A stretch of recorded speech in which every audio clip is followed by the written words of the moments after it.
त्वमेव सर्वं मम देवदेव कर्पूरगौरं करुणावतारं संसारसारं भुजगेन्द्रहारं सदा वसन्तं हृदयारविन्दे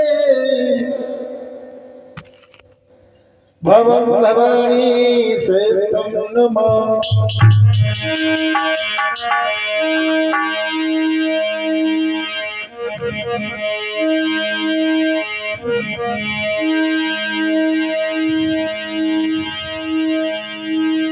जय गणेश जय पार्वती जय शंकर भगवान प्रेम सहित गति धरो अयो श्री हनुमान।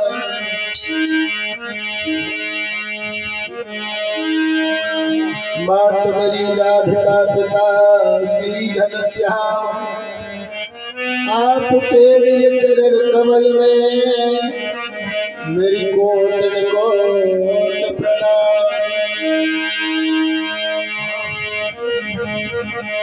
बाप मेरी शारदा कंठ विराजमान मुझ मूर्खिए ज्ञान को मान दे जा ज्ञान बताए।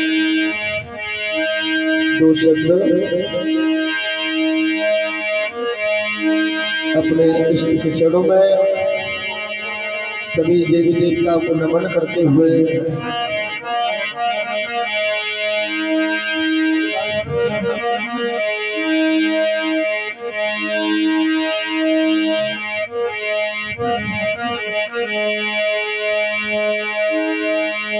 गुरुबरी मेरी और अपनी नजरिया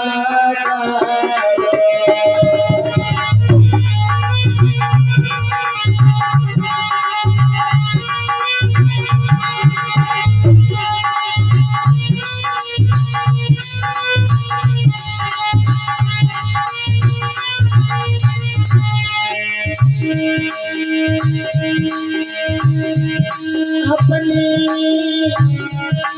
नजरिया तारो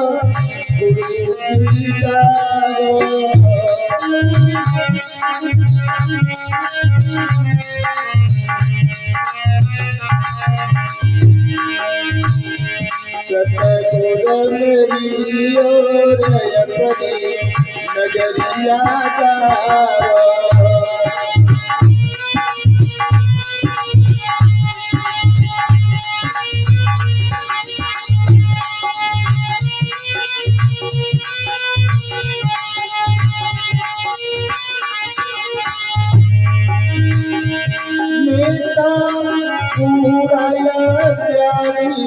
भगत गए जानी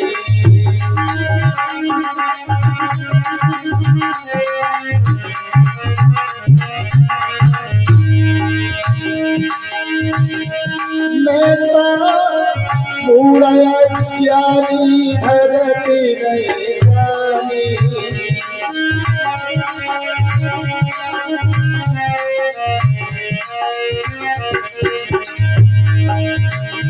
मनुआ बहु चोरी अपनी नजरिया तारो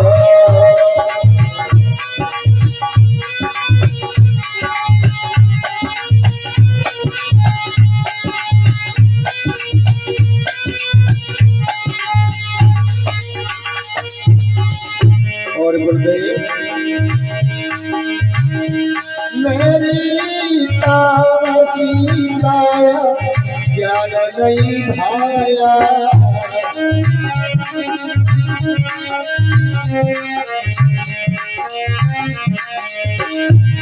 मेरी तामसी माया ज्ञान नहीं भाया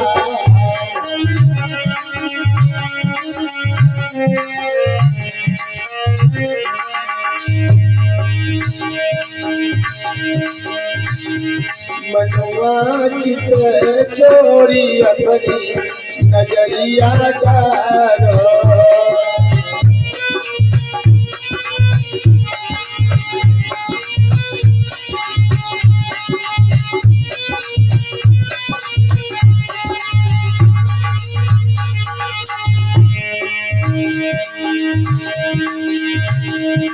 उर्वर चले निकलियो दर्शन की थइयो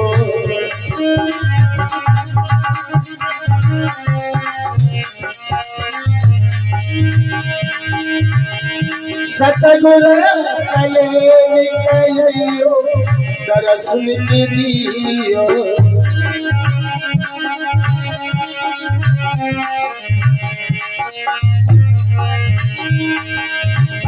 बेटी है कर चोरी बनी नजरिया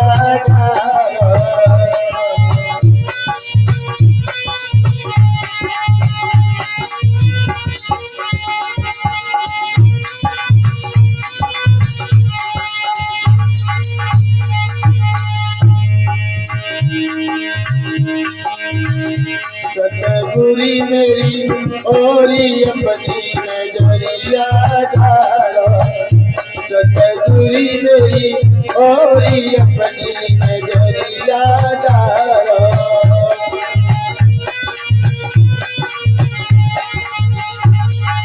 गोविंद भगवान की संत हमारी आत्मा और संत हमें सिरमार सबको सीताराम है सो अपनी अपनी ठोर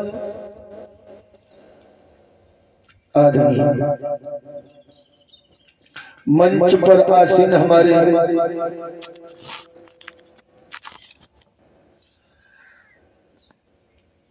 देव लता पत्ताओं में बैठे हुए अर्चनीय बंदरे समस्त देव शक्तियां पांडाल में बैठे हुए हमारे पिता तुल्य बुजुर्गों गार्गी सती अपाला जैसी भूख पर पलने वाली हमारी आदि शक्ति देवियां व संत भगवान आज गमा देवी मैया काली मैया की सानिध्य में बैठे हुए उस परमपिता परमात्मा की असीम अनुकंपा से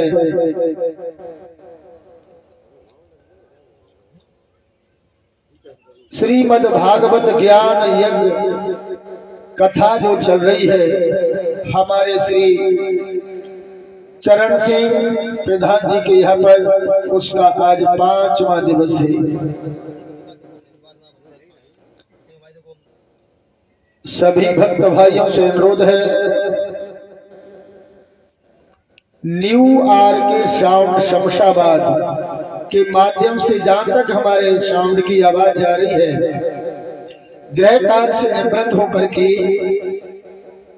अति शीघ्र कथा पंडाल में आए क्योंकि 4 वेद 6 शास्त्र 17 पुराणों का निचोड़ करके ये 18वां पुराण बनाया और इसलिए बनाया कि प्राणी के पास समय नहीं होगा जो प्राणी इस भगवान की रसमयी कथा को आसन लगा करके मन लगा कर चित्त लगा करके श्रवण करता है वो संसार सागर से पार हो जाता है महाराज।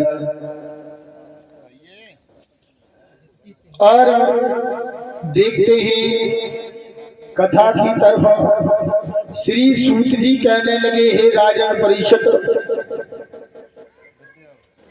अब हम आपको ऐसी कथा श्रवण कराने के लिए जा रहे हैं और जिस कथा को श्रवण करने से व्यक्ति की जन्म जन्मांतर के पाप नष्ट हो जाते हैं और जो दो देवियां इस कथा को श्रवण करती हैं उनके पति की आयु बढ़ जाती है लंबी हो जाती है पति के चरणों में अनुराग बढ़ जाता है।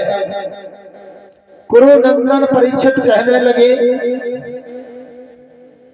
हे गुरुदेव ऐसी वो कौन सी कथा है। सुखदेव समझाने लगे अपने शब्दों में परीक्षित महाराज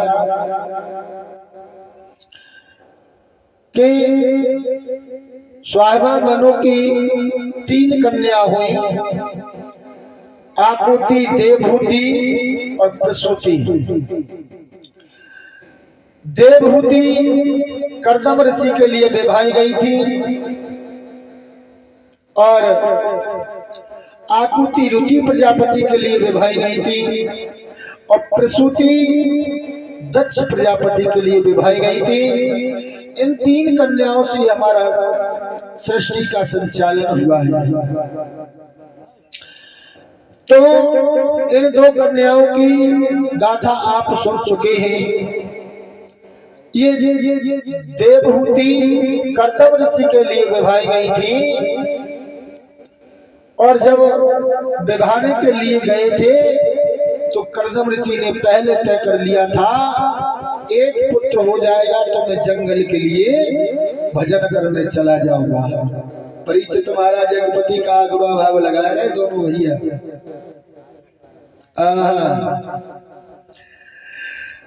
मैं जंगल के लिए चला जाऊंगा। कहने लगे प्रभु ठीक है,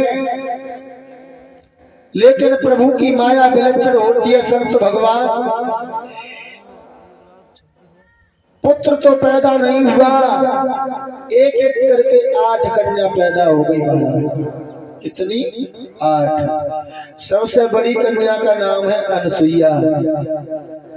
और जाने के लिए तैयार हुए, कमंडल उठाया, सुई पीछे से पल्लू पकड़ ले।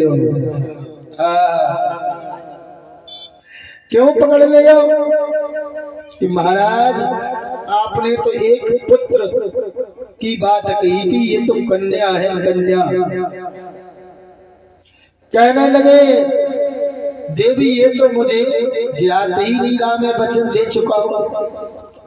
रुक जाते हैं कुछ दिन तक, फिर से अपना समय बिताते हैं। सने सने इनके घर में कपिल देव भगवान प्रकट हो गए। बच्चा के रूप में कपिल देव भगवान ने जन्म ले लिया। और जब जन्म ले लिया तो मैया ने कपिल देव को जन्म लेते ही वो जानती थी कि मेरे घर में भगवान आएंगे। आसन लगा करके ऊंचे सिंहासन पर बिठा दिया, फूलों की माला डाल दी, तिलक कर दिया। मैया ने आरती धूप दीप नैवेद्य से उतारी और कहने लगी मेरी एक शंका है, सो शंका मिटा दो। कपिल देव कहने लगे मैया तुम तो उल्टी ज्ञान की गंगा बहाती हो, मुझे तुम्हारी सेवा करनी चाहिए लेकिन तुम तो मेरी सेवा कर रही हो। कहने लगे नहीं, मैं भटक गई हूँ, मैं भटक गई हूँ। मुझे ये बता दो, जिब्बिया अच्छा खाना चाहती है,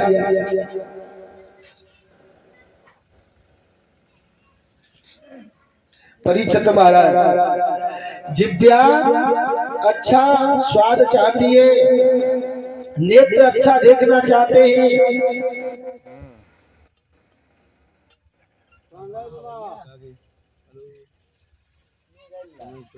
कहाँ चलो?